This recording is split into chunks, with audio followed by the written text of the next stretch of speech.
혹시 제가 사랑제일교회에 와서 가장 처음으로 한 주일 설교 제목을 기억하고 계신 분이 계십니까?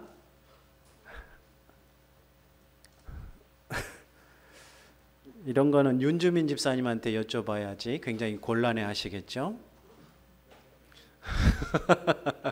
제가 사랑제일교회에 와서 가장 처음 한 주일 설교는요 99세의 아브라함이라는 제목이었습니다. 혹시 어렴풋이 떠오르십니까?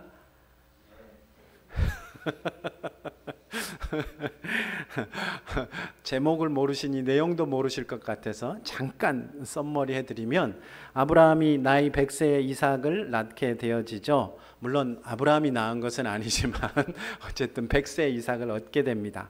그런데 99세의 아브라함은요 내년 이맘때 아들이 태어나리라 라는 약속의 말씀을 들었음에도 블레셋 그랄로 내려가죠. 그리고 사라를 누이라고 하여서 그랄 왕에게 아내를 내주게 되어집니다.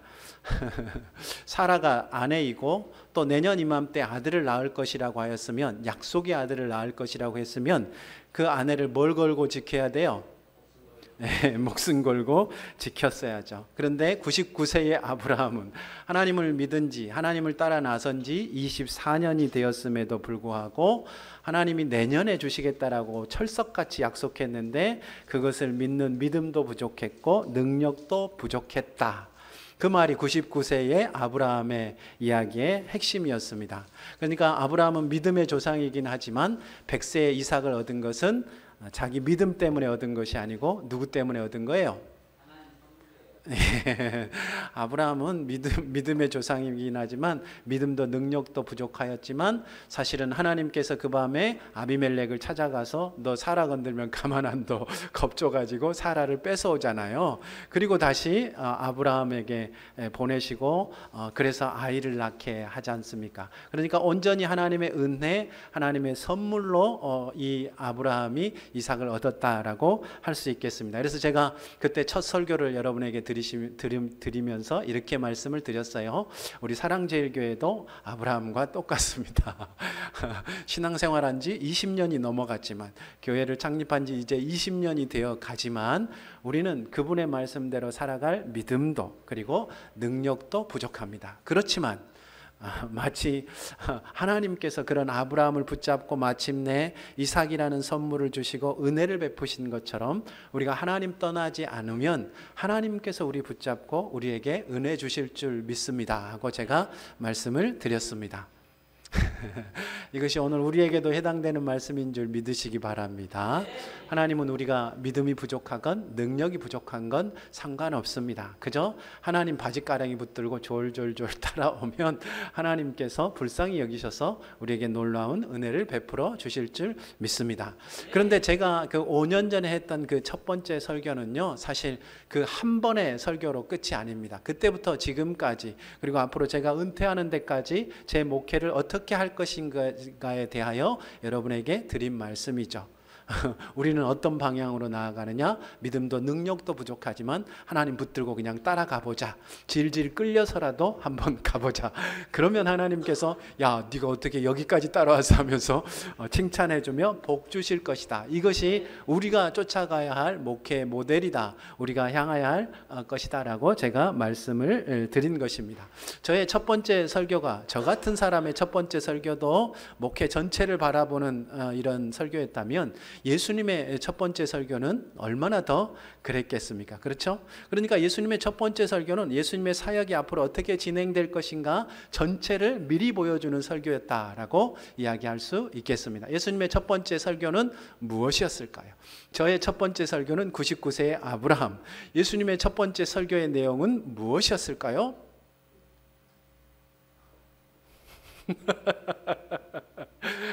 들어본 적이 없습니다. 목사님 설교도 기억을 못하는데 2000년 전 설교를 저희가 어떻게 기억하겠습니까? 이러시지만 마태복음 그리고 마가복음에 따르면 예수님의 첫 번째 설교는요 회개하라 천국이 가까이 왔느니라 이겁니다.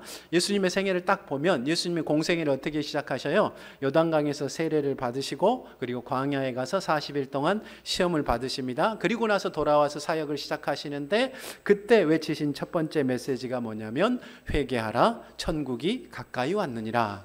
그러니까 예수님은요 무엇을 하기 위해서 이 땅에 오셨다라는 것을 이 설교를 통해서 보여주는 거예요. 그의 온 생애를 통하여서 천국이 가까이 왔다라고 사람들에게 보여주고 사람들로 하여금 회개하여서 그 천국에 들어가게 하는 것, 그것이 예수님의 사역이었다라고, 앞으로 그런 사역을 할 것이다라고 이 성경이 우리에게 들려주고 있는 것입니다. 그리고 실제로 예수님은 그 일을 하셨어요. 사람들을 회개하게 하시고 믿게 하셔서 천국 가게 하신 거죠. 그래서 우리가 예수님을 믿는 가장 중요한 목적 중에 하나도 바로 이것입니다. 회개하고 예수 믿고 천국 가는 것. 그렇죠? 여러분 다 이거 잘 하고 계시죠? 네. 예수님의 첫 번째 설교가 뭔지도 모르겠고 우리 목사님이 첫 번째 설교를 했는지 그것도 모르겠고 그래도 한 가지만 기억하면 돼요.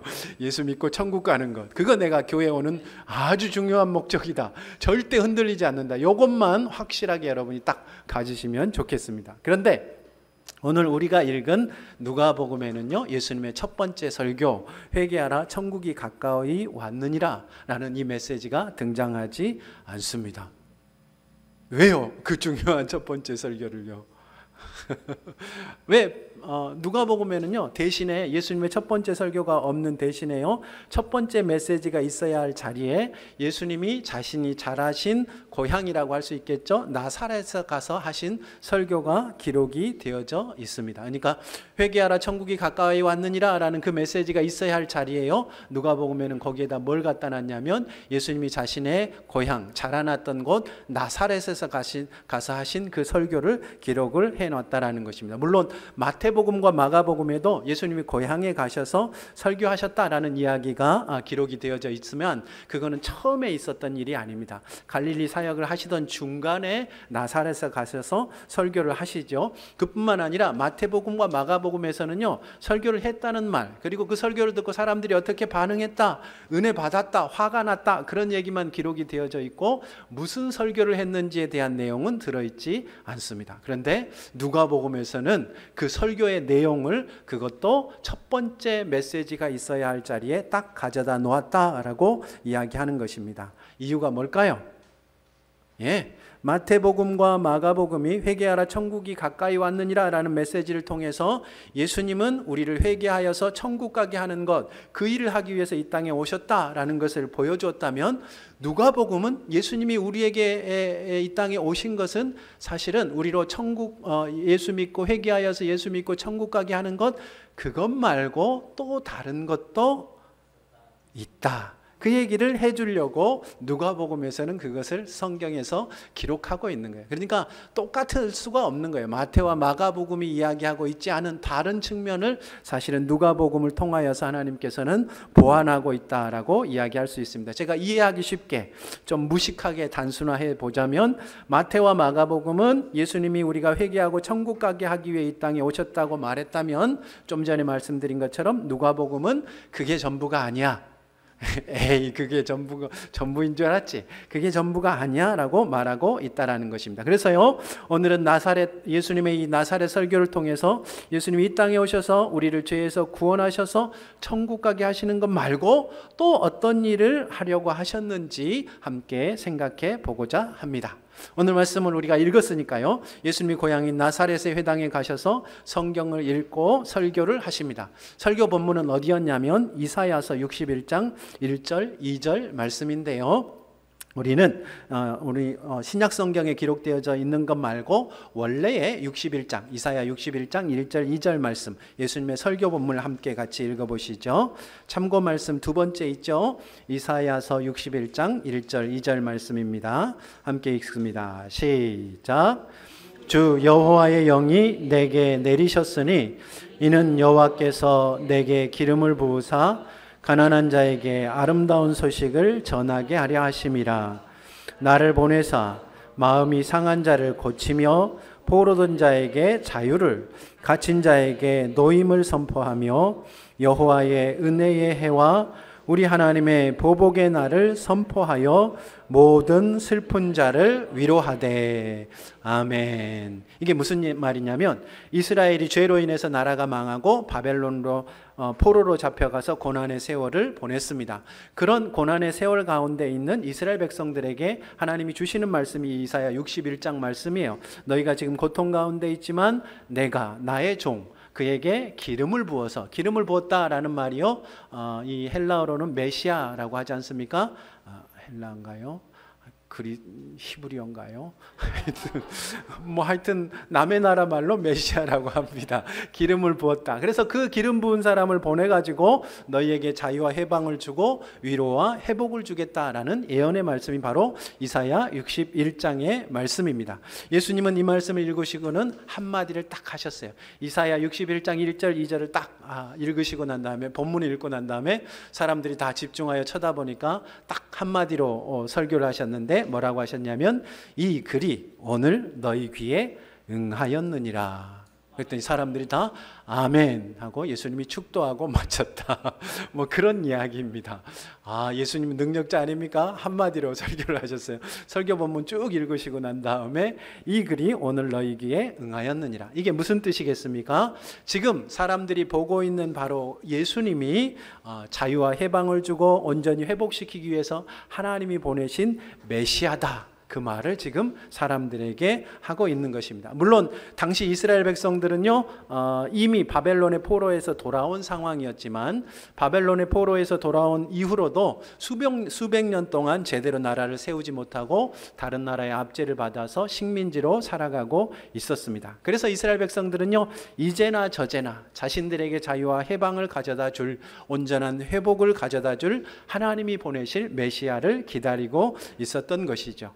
그런 이스라엘 사람들에게 예수님은 자신이 바로 그 메시아다라고 선포한 거예요. 그러니까 그 말을 약간만 이렇게 다른 방향에서 쳐다보면 이게 무슨 뜻이겠어요? 예수님이 자신을 메시아라고 선포했다라는 것은 예수님이 이 땅에 오셔서 무슨 일을 하시겠다라는 거예요? 포로된 자 그리고 갇힌 자를 풀어줄 것이고, 가난한 자에게 복을 주고 마음이 상한 자 슬픈 자에게 위로와 회복을 주시기 위해서 이 땅에 오셨다라고 말씀하고 있는 것입니다. 예수님이 이 땅에 왜 오셨느냐? 포로된 자 갇힌 자를 풀어주고 가난한 자에게 복을 주고 마음 상한 자 슬픈 자를 위로하고 회복시키기 위해서 이 땅에 오신 줄 믿으시기를 우리 주님의 이름으로 축원합니다. 아멘. 제가 이렇게 말씀을 드리면 어떤 분들은 이 말씀을 영적인 의미로 이해합니다. 포로되고 갇혔다고 하면 죄와 욕심의 포로가 되어서 끌려다닌다라는 걸로 이해를 합니다. 그래서 죄를 사해주고 욕심을 버리게 해서 자유를 주는 걸로 이해를 해요. 또 가난한 자에게 복된 소식을 전한다고 하면 그렇지, 우리가 비록 가난하지만 마음으로는 풍요롭고 늘 감사하게 살아서, 그렇죠? 마음으로 풍요하게 살게 해주신다, 그런 말씀으로 이해하는 거예요. 그냥 아주 좁은 의미의 영적인 의미로 이해합니다. 본질적으로 그 말씀이 틀린 것은 아닙니다만은 원래 이사야서의 말씀은 전혀 그런 뜻이 아닙니다. 이사야 선지자의 말씀은요 실제로 나라를 잃고 포로로 끌려가서 갇혀있는 사람들, 그런 여건 속에서 어쩔 수 없이 가난에 허덕여야 했던 사람들, 그 가난의 굴레를 던져지 못했던 사람들, 멸시와 핍박을 당한 가운데 마음이 상한 채로 인생을 슬픔 속에 보내야 했던 사람들에게 주신 말씀이라는 것입니다. 하나님께서 그 백성들의 현실적인 문제를 해결시켜 주시기 위해서 메시아를 보내주신다라는 말씀이 바로 이사야서의 말씀인 것입니다. 본질적으로는 영적인 것이 맞지만 실제적으로는, 보다 구체적으로는 현실적인 문제를 해결하기 위해서 메시아를 이 땅에 보내셨다라는 거예요. 그러니까 예수님께서는 본질적으로 우리를 죄에서 풀어주심으로 영원한 천국으로 인도해 주시기 위해 이 땅에 오신 것이 맞지만, 그것보다 더 우선적으로 1차적으로는 우리의 현실적인 어려움을 해결해 주시기 위해 이 땅에 오셨다고 말해도 전혀 틀린 말이 아니라는 뜻입니다. 그것이 누가복음이 우리에게 들려주고 있는 이야기예요. 이것은 이사야서 61장 2절 말씀을 보면 더 분명하게 알 수 있습니다. 이사야서 61장 2절 말씀에 보시면 아까 우리가 읽었죠. 메시아가 구체적으로 선포하는 것이 두 가지입니다. 하나는 주의 은혜의 해와 또 하나는 여호와의 보복의 날, 하나님의 보복의 날입니다. 그러니까 은혜의 해 그리고 보복의 날이에요. 주의 은혜의 해라는 것은 구약의 희년을 말합니다. 레위기 25장을 보면요, 이스라엘 백성들은 50년마다 한 번씩 희년을 선포합니다. 희년에는 땅을 경작하지 않고 쉬게 해줘야 되고요, 빚을 탕감해주고, 빚을 갚지 못해서 종이 된 사람들을 해방시켜주고, 빚을 갚기 위해 판 땅을 원래 주인에게 돌려주도록 되어져 있었습니다. 다 뭐와 관련된 거예요? 희년은 결국 뭐랑 관련된 거예요? 말고 조금만 더. 뭐가 있어야 되는 거예요 지금? 이게 뭐 때문에 생긴 일이에요? 다 종이 되고 빚을 지고 그 다음에 내 재산을 팔고 내 땅을 팔고, 뭐랑 관련된 거예요? 돈. 그렇게 쉬운 걸 놔두고 영적으로 자꾸 생각하니까 해방, 그렇죠. 이게 다 돈과 관련되어진 거라는 거예요. 돈이 없어서 쉬지 않고 일을 해야만 하고, 그럼에도 빚을 지고 자신의 땅을 팔고 결국에는 자기의 몸까지 팔아 종이 되는 것입니다. 그런데 희년은 이 모든 것을, 돈에 관련된 이 모든 문제를 없던 것으로 하는 것이 바로 희년입니다. 땅을 경작하지 못하게 해서요, 사람들을 쉬게 해주는 겁니다. 빚도 없는 것으로 하고 땅도 돌려주고 종살이도 끝내게 해줍니다. 그러니까 본질적으로 메시아는요, 우리를 빚쟁이 같은 죄에서 해방시켜 주시기에 오신다는 말이기는 하지만, 보다 우선적으로는 메시아는요, 우리를 뭐로부터 해방시켜 주시기 위해서 오셨다는 거예요? 할렐루야.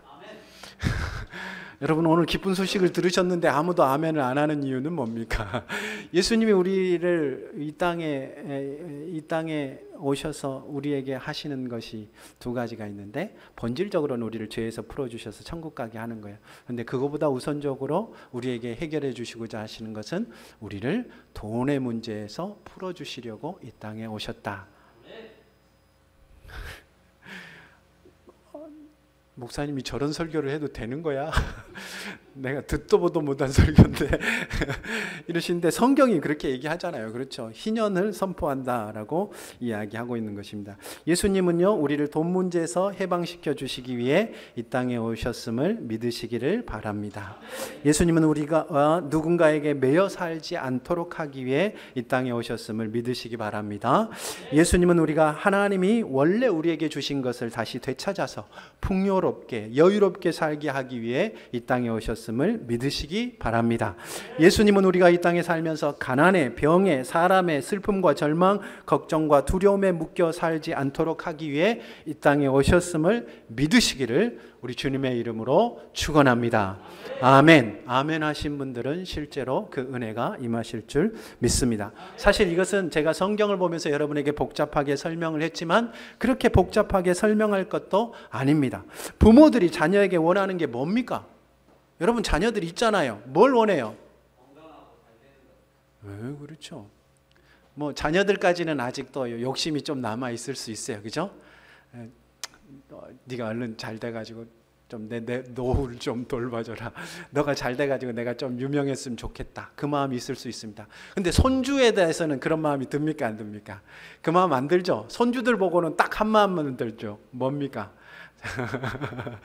잘 살아, 행복하게 잘 살아. 이게 여러분의 마음에 드는 생각 아닙니까? 하나님이 우리를 향하여 가지고 계시는 마음도 역시 마찬가지입니다. 하나님은 하나님의 자녀인 우리들을 향하여서 네가 행복하게 잘 살길 바란다. 그것이 하나님이 우리를 가지고 계신 마음의 첫 번째, 가장 중심되고 절대로 변하지 않는 마음입니다. 성경을 통해서 증명해 볼게요. 여러분이 창세기를 열심히 읽으셨잖아요. 그렇죠? 안 읽은 사람이 있어서 아직 제가 큰 글자 성경을 못 받았어요. 50명 다 읽었으면 제가 이거 큰 글자 성경을 받을 수 있었는데, 누구예요? 안 읽은 사람.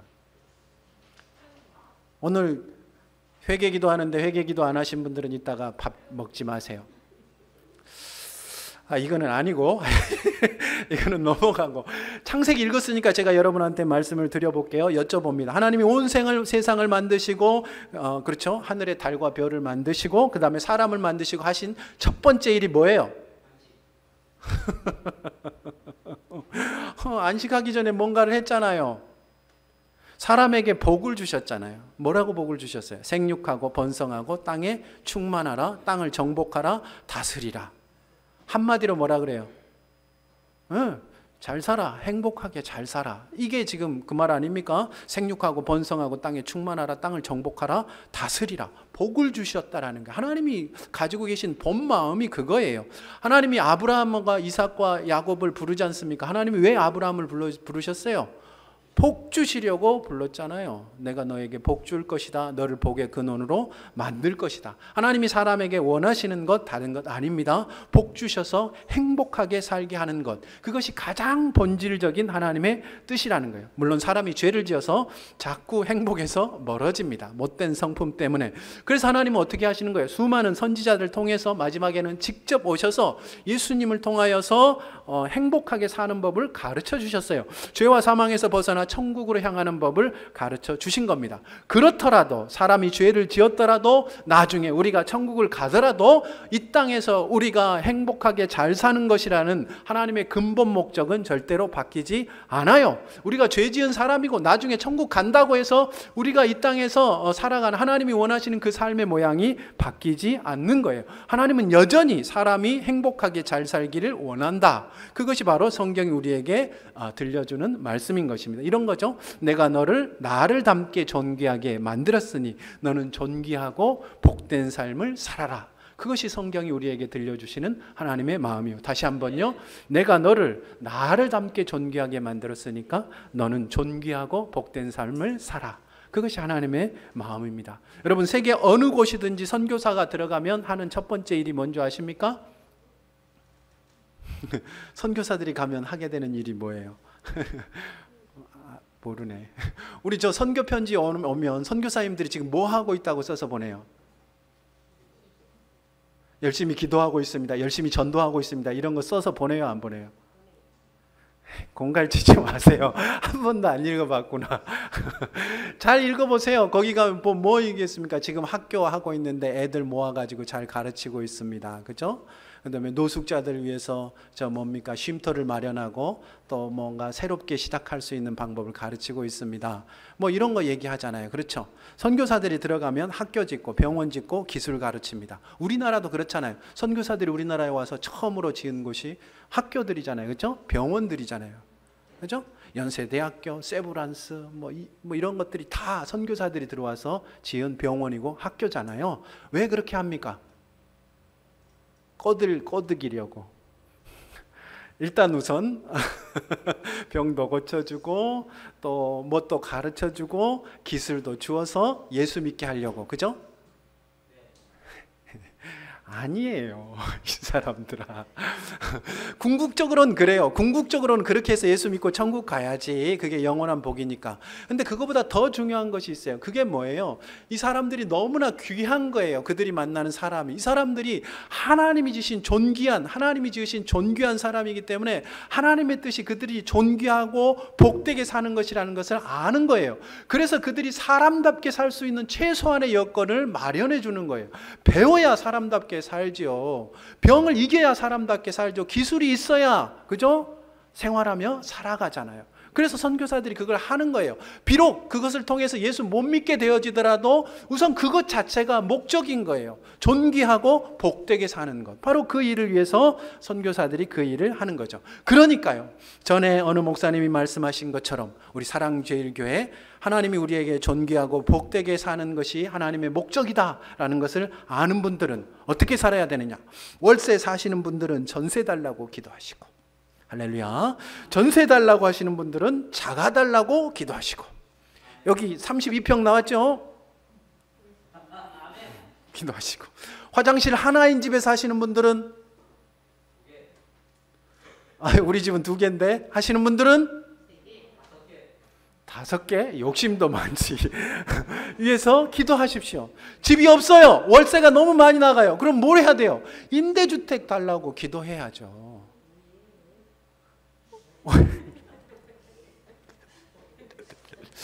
살다 교회에서 설교하는데 아멘도 아니고 오예 하시는 분들은 또, 그래서 사랑제일교회가 최고예요. 오예. 예, 자녀들 방 줄 수 있을 만한 그렇게 달라고 하나님 앞에 기도하시기 바랍니다. 우리가 너무 많아서 존귀하고 복되게 살지 못한다면 그거 버릴 수 있도록, 욕심 버릴 수 있도록 가진 것에 감사하며 만족하며 살 수 있게 해달라고 간절하게 기도해야 하는 것이 맞습니다만은, 내가 너무 없어서 존귀하고 복되게 살지 못한다면 더 달라고 기도하는 것이 하나님의 뜻인 거예요. 그거는 욕심이 아니고 하나님이 우리 속에 주신 마음이 아니겠습니까? 그렇죠? 내가 무언가를 갖고 싶다라는 것은 내가 없어서 정말 존귀하고 복되게 살아가지 못하는데 무언가 갖고 싶다고 하는 것은요, 그것은 내 속에 욕심이 아니고 하나님이 우리 속에 주신 마음이에요. 예전에 광고 카피 중에 이런 거 있었어요. 부러워하면 지는 거다. 그죠? 우리 목사님 참 잘생기셨네. 그런데 부러워하면 지금 비웃는 거예요. 누가 보니까 막 이제 뭐 삼각별 달린 자동차를 내 앞에서 싹 타고 가요. 그거 보면서 와 하면 이기는 거예요, 지는 거예요? 그런 이야기들이 있었습니다만은 그렇지 않습니다.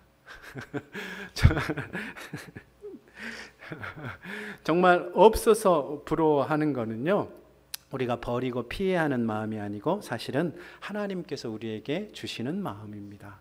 왜 부러워하는 마음이 들겠습니까? 하나님께서 우리에게 그거 주시려고 미리 부러워하게 하시는 줄 믿으시기 바랍니다.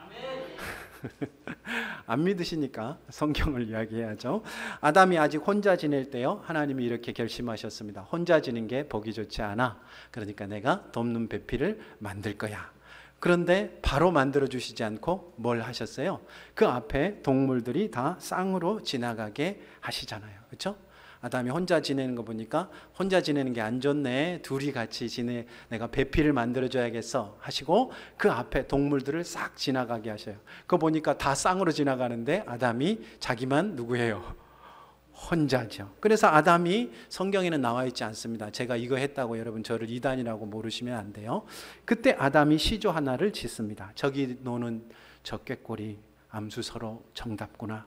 외로우라 이내 몸은 뉘와 함께 돌아갈고. 네, 유리왕의 황조가라는 시입니다. 마음속에 막 부러워하는 거예요. 나는 누구랑 돌아갈까 하는 마음이 들었다라는 거예요. 그래서 아담이요, 하나님께, 하나님 나는 왜 혼자입니까? 저를 복되고 존귀하게 살게 하신다고 하셨다면 저도 짝을 주셔야 하지 않겠습니까? 그렇게 기도해서 하나님께서 아담을 깊이 잠들게 하시고 그리고 갈비뼈로 하와를 만드셨다라는 것이 성경의 이야기가 아닙니까? 근데 여러분 한번 가만히 생각해 보십시오. 아담이 하나님의 마음도 모르고 그 앞에 동물들이 싹 지나갈 때마다 이렇게 얘기하는 거예요. 꾀꼬리가 지나가도 부러워하면 지는 거다. 기린 한 쌍이 앞으로 싹 지나갈 때 뭐라 그래요? 결혼은 미친 짓이야. 이러면 하나님이 어떻게 생각하겠어요? 내가 볼 땐 네가 미친 거다. 부러워하면 지는 게 아니에요. 하나님이 그 마음을 주신 거잖아요. 그렇죠? 그 마음을 통하여서 하나님은 아담이 새로운 것들을 소망하고 그것을 얻기를, 그 일을 위해서 열심히 하기를 바라시고 소망하셨다라는 거죠. 한번 따라해 보시겠습니다. 저 한번 꼭 따라 하셨으면 좋겠어요. 하나님은, 죄송합니다. 손을 가슴에 올리세요. 자, 이렇게 합니다. 하나님은 내가 존귀하고 행복하게 살길 원하신다. 예, 한 문장으로 합니다. 한번 같이 합니다. 시작. 하나님은 내가 존귀하고 행복하게 살기를 원하신다. 세 번 연속 같이 합니다. 시작. 하나님은 내가 존귀하고 행복하게 살기를 원하신다. 하나님은 내가 존귀하고 행복하게 살기를 원하신다. 하나님은 내가 존귀하고 행복하게 살기를 원하신다. 아멘. 우리 하나님께서요, 우리가 존귀하고 행복하게 살길 원하신 줄 믿으시기를 우리 주님의 이름으로 축원합니다. 그 믿음으로 여러분, 그것이 돈이든 건강이든 사람이든 여러분에게 필요하시면 달라고 간절히 하나님 앞에 기도하시고, 거기서 멈추지 마시고 그것을 얻을 수 있는 방법을 찾으시고 두드리시고 애를 쓰십시오. 틀림없이 우리 아버지께서 우리를 존귀하고 행복하게 살게 해주실 줄 믿습니다. 아멘. 한 가지만 더 우리 말씀을 더 살펴보려고 합니다. 예수님의 나사렛 설교가요, 예수님이 어떤 일을 위해서 이 땅에 오셨는지를 보여준다라는 말씀을 드렸는데, 이 나사렛 설교가 두 번째로 예수님이 무슨 일을 하려고 오셨는지 보여주는 것은 예수님이 약한 자들, 소외된 자들을 위해서 이 땅에 오셨음을 보여주고 있다라고 할 수 있습니다. 그렇죠? 오늘 말씀에 뭐라고 얘기했어요? 가난한 자에게 복음을 전하고 포로된 자에게 자유를, 눈먼 자에게 다시 보게 함을, 눌린 자에게 자유를 주신다라고 말씀했잖아요. 가난한 자, 포로된 자, 눈먼 자, 눌린 자, 전부 다 약자들이고 이 세상에서 소외된 자들이지 않습니까? 예수님은 바로 이런 사람들을 위해서 이 땅에 오셨다라고 이야기합니다. 그래서요, 누가복음에서는 유독 예수님이 약하고 소외된 사람들과 함께 하신 이야기가 굉장히 많이 등장합니다. 그 당시에 가장 약하고 소외된 사람들은 여인들, 그리고 세리, 그리고 사마리아인들이었습니다. 그런데 누가복음에 보면요, 예수님이 삭개오의 집에 찾아가서 함께 잔치하시고 그 집에 머뭅니다. 그리고 삭개오와 친구가 되죠. 마르다와 마리아하고는요, 다정하게 서서 말씀을 나누시고 수많은 여인들이 예수님께 나와서 구원의 기적을 체험합니다. 그뿐만 아니라 당시에 사람들에게 계만도 못한 취급을 받던 사마리아인들은요, 예수님의 설교에서는 뭐라고 등장하냐면 제사장과 레위인보다 나은 선한 사마리아인으로 등장합니다. 거지야 말할 것도 없이 멸시당했지 않습니까? 그런데 누가복음에는 거지 나사로의 이야기가 등장합니다. 거지 나사로는 천국에 올라가고 그에게 먹을 것을 주지 않았던 부자는요, 지옥에 떨어진 이야기가 등장합니다. 누가복음에서는 예수님은요, 누구 편이에요? 약한 자들, 소외된 자들, 가난한 자들의 편이었다라고 기록하고 있는 것입니다. 그리고요, 사실 제가 지금 말씀드린 이 이야기들은요, 마태복음과 마가복음에는 나오지도 않습니다. 삭개오 이야기는 누가복음에만 있어요. 마르다 이야기도, 마르다 마리아 이야기도 마찬가지고, 선한 사마리아인 이야기도 마찬가지고, 거지 나사로 이야기도 누가복음에만 있는 거예요. 누가복음은 이 이야기를 통해서 우리에게 해주고 싶은 이야기가 있는 거죠. 예수님은 그 사람들을 위해서 이 땅에 오신 것이다. 예수님은 그 사람들의 편이다 하는 이야기를 하고 있는 것입니다. 그 말씀을 드리면 오해하겠죠. 저 같은 사람들이 오해합니다. 왜냐? 나는 부자이고, 나는 배운 것도 많고, 나는 잘생겼고, 나는 건강하고. 예수님은 내 편이 아니란 말인가 하고 생각할 수 있지만 사실은 그런 말이 아닙니다. 그렇죠? 물론 예수님께서요, 부자가 천국에 들어가는 것은 낙타가 바늘기로 들어가는 것보다 어렵다라는 말씀을 보면 예수님이 정말 부자들을 싫어하신 것 같다라는 생각이 들지만, 사실 예수님을 끝까지 따른 제자 한 사람을 고르라면 누구입니까? 아리마대 요셉이잖아요. 그렇죠? 이 사람은 예수님의 제자인데, 예수님의 제자들이 다 예수님을 버리고 달아날 때에 빌라도에게 찾아가서 예수님의 시신을 달라고 하고 자신의 무덤, 그리고 수많은 돈을 들여서 예수님을 장례한 사람이 아리마대 요셉입니다. 그는 부자였고요, 그는 굉장히 힘 있는 사람이었고, 많이 배운 사람이었고, 유명한 사람이었습니다. 성경이 우리에게 가장 아름다운 제자의 모델로 제시하고 있는 사람은 바로 이런 사람이라는 거예요. 그러니까 예수님이요, 부자들을 싫어하셨다, 똑똑한 사람 싫어하셨다, 유명한 사람 싫어하셨다, 많이 배운 사람 싫어했다, 그거는 틀린 말입니다. 그것도 사실은 그거는 예수님은 모든 사람을 위해서 이 땅에 오신 것이 맞습니다. 그리고 예수님은 모든 사람의 편이지만 특별히 누구의 편이라는 것을 누가복음이 강조하는 거예요. 약한 자들, 소외된 사람들의 편이다라고 이야기하고 있는 것입니다. 이게 어려운 말이 아닙니다. 아까도 제가 말씀을 드린 것처럼 좀 쉽게 설명해 보면, 부모님들이 자식들 생각하는 거 생각해 보면 금방 이해가 됩니다. 부모님들이 그런 얘기 하잖아요. 10손가락 깨물어서 안 아픈 손가락이 있다냐? 그렇죠? 10손가락을 깨물면 안 아픈 손가락이 있습니다. 그런데 그 말에 속아 넘어가는 자식들은 바보예요. 열 손가락을 깨물어서 안 아픈 손가락은 없지만 그 중에 더 아픈 손가락은 그렇죠. 열 손가락을 깨물으면 손가락이 다 아파요. 그런데 한번 물어보십시오. 그 중에 특별히 아픈 손가락이 있는데 어떤 손가락이 더 아픈 줄 아십니까? 뭐이